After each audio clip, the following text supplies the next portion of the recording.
आ रहा है, बख्शिश का महीना है।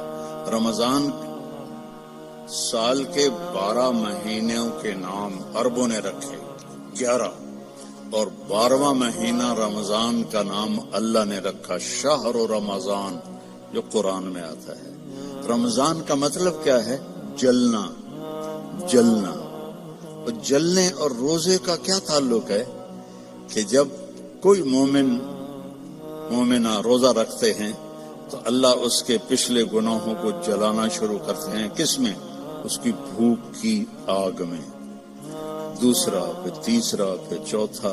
जब आखिरी रोजा आता है तो उसके सारे गुनाह जल के राख हो जाते हैं, तो बिल्कुल पाक हो जाता है।